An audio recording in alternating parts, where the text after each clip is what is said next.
Hey, what is up, folks? Zerofats here, coming at you with another money-making tip. Coming at you on behalf of Adventures on the River. That is my website where I teach you how to make a full-time income selling books or selling physical product on the Amazon marketplace. So go give that a check out if you got a chance. I got a link there in the description below.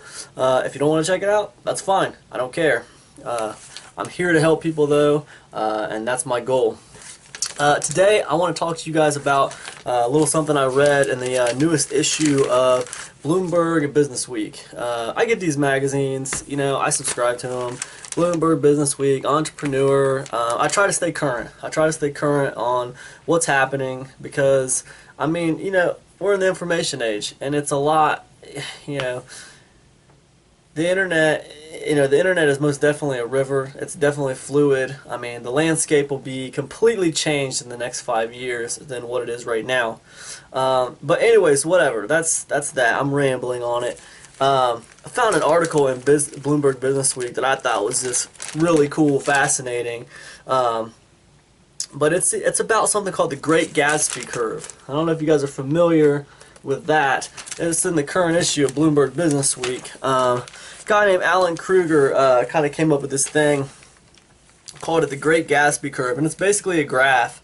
And the graph, this graph named after Fitzgerald's novel. Let me just read it to you. This graph named after Fitzgerald's novel, The Great Gatsby. You guys all know about that. Traces the connection between income inequality and social mobility. And the reason I wanted to read this to you guys, or the reason I wanted to tell you about it, is because I find it fascinating.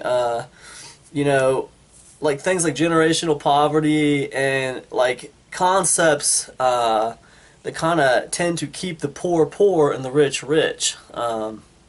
Things, why do the poor stay poor? Why do the rich stay rich? This is funny because it's all about that in here. This talks about, you know, the Great Gatsby curve. It's talks, like I said, the income inequality and social mobility. What is social mobility? Social mobility is the ability for like a lower class to move to an upper class. Like if I'm a lower class citizen, I make whatever, $15,000 a year, how likely is it to move, how hard is it to move to an upper class where I'm making $100,000 a year, $200,000 a year, $300,000, $400,000, $500,000 a year? How hard is it for me to move between the classes? Well, the Great Gatsby curve kind of like judges it by country. How hard is it in certain countries? You know, it judges the some of the top countries in the world for income.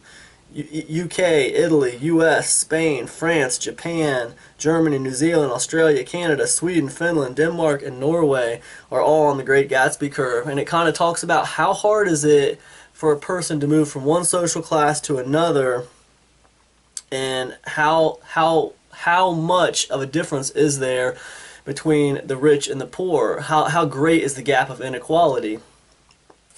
Well, it turns out the Great Gatsby curve really shows the U.S. has the worst of both worlds: low social mobility and rapidly increasing inequality. Rapidly increasing inequality. In 1928, okay, the U.S., the top 1%, of the population, they shared 19.6% of America's income. Okay, today, or 2012, when this was taken, 2012, the top 1% of American population share 19.3% of America's income. That is the most we've had since 1928.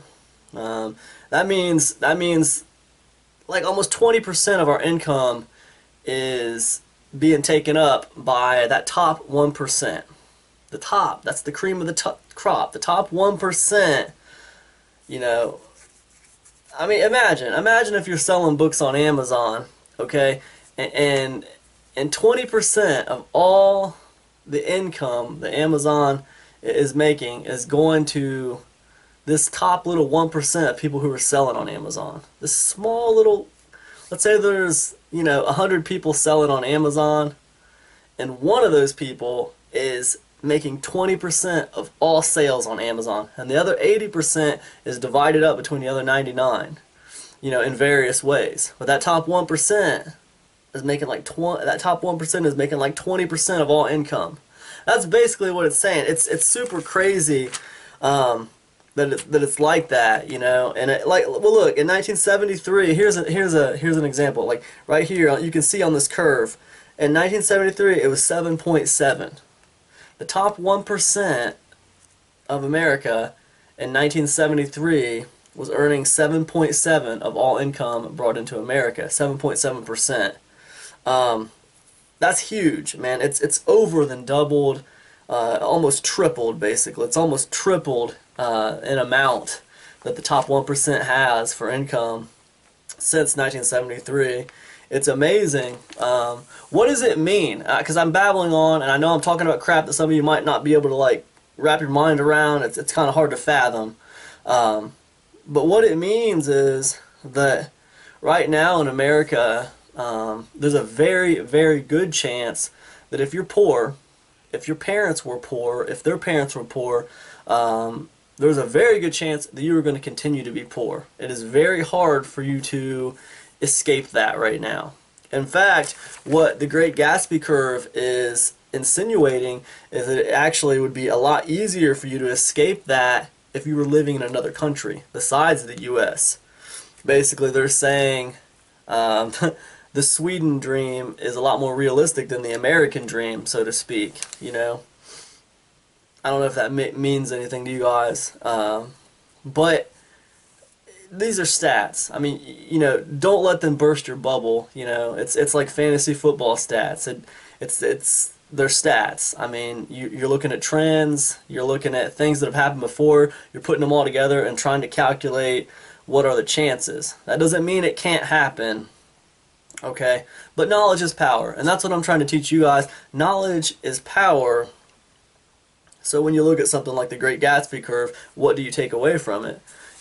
What you want to take away from it is that it's extremely difficult right now in America to move between classes. The social mobility is very low. The inequality is very high. The rich are living very well, and the poor are living not well at all. And it's very hard to cross that gap between the two cultures. That's what the Great Gatsby curve is suggesting.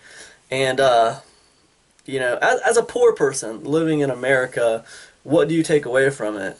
I think, to me, the question should be that we're asking is why. Why is it so hard to cross that gap? Why is it so hard to bridge that gap? Why is it a very, very great possibility that if my parents were poor, why must I continue to be poor? Why? Is there an unknown force working against me? That's what I would ask myself, Here's what I believe. I believe you take information like this and you make yourself aware of it. Knowledge is power. You understand that this is the truth. This is what's happening. So understand that, here's one thing right now. And yeah, I mean, I look at this and it's upsetting. It's upsetting to see this because, we all feel like we live in the land of the free. We all feel like we live in America. We can make things happen. When you look at things like this, it suggests that no, you're actually fairly chained to the lifestyle that you grew up in. You're fairly chained. I don't think that's true. I believe that you can still make things happen. I know because I have bettered myself quite a bit. I think we're talking about why. Why does this happen? I don't know. I don't know why this is happening. I have my theories. I don't know if I should get into it on this video. You're talking about global economies, and you're talking about like the idea of work being able to be done and contracted out overseas at a lower cost, and then be shipped back here and still be at a lower cost than having the work done here. And the world is shrinking. So the world is shrinking. I mean, with the internet and people being able to talk and communication is so easy and cheap right now, it's a very real possibility just to have things done overseas and have them shipped back. So, I mean, to me, what it equals is incomes balancing out. You know, if we were grossly overpaid in America before, and you know they were grossly underpaid in China before, I think ideally and realistically, if you have a global economy and we're all sharing the same economy, then those figures are going to start to even out. I mean, we're going to start making less. People in other countries are going to start making more, and it's all going to kind of even out. That's the only way. The competitive nature of economy and the competitive nature of business, I mean, dictates that must happen. If we're all sharing the same economy and we're all sharing the same marketplaces, because the world's so small and everyone's competing, then it stands to reason that salaries are going to even out. I think that, you know, people don't read as much as they used to. I mean, a lot of people don't read like they should. You know, they want things handed to them on a silver platter. So the people, you know, making the money, the people making a lot of money, you know, they're feeding people stuff on a silver platter like YouTube videos and, you know, crap like that, and they make things easy for people. People don't learn how to do this anymore. They don't learn how to do that anymore. All they do is they learn how to pay for stuff. They learn how to pay. I don't know how to fix my car. I'll pay for it. You know, fixing a car is a legitimate trade. You know, it's good for everybody to learn how to do some car maintenance. I'm getting off topic, you know, and it's probably beyond the scope of this video. But I think the Great Gatsby curve is really, really interesting. You should check it out. Don't let it bring you down, but you know, just be aware that, you know, there are powers fighting against you. I mean, you know, I wouldn't say it's an illusion to think you can escape your class by any means, but at the same time, you know, you're gonna have to work. I mean, you're gonna have to work to fight against it.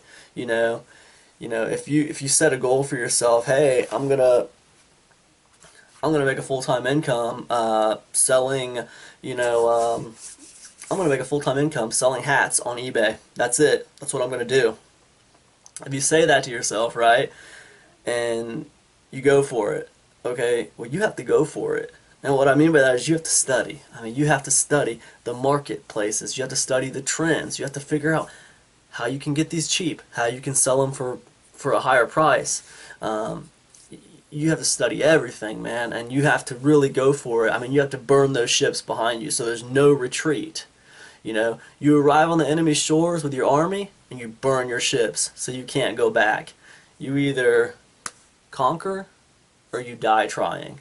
And I think that's how you have to really you know, that's how you really have to approach it. You know, when you decide you want to do something, you have to have a you know, go hard kill attitude, and it's like it's this or nothing. Throw all your eggs into your project and really, really, really go for it. I mean, I think that's what you have to do, because if you kind of half-ass it, I mean, and what are your ships? You know, when we're talking about burning our ships and just going for the win, what am I talking about? I am talking about, okay, your 9-to-5 job back there. I'm talking about that's your ship. That's your retreat. Your 9-to-5 job working at the factory. Your 9-to-5 job working at the department store, working at the hospital, whatever your 9-to-5 gig is that you were trying to escape.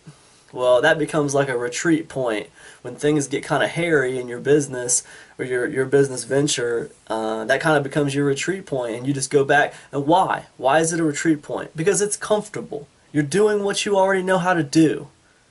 But what you have to realize is all you're doing is renting your time out. You're renting your time out to another businessman who has burned his ships. He has been successful.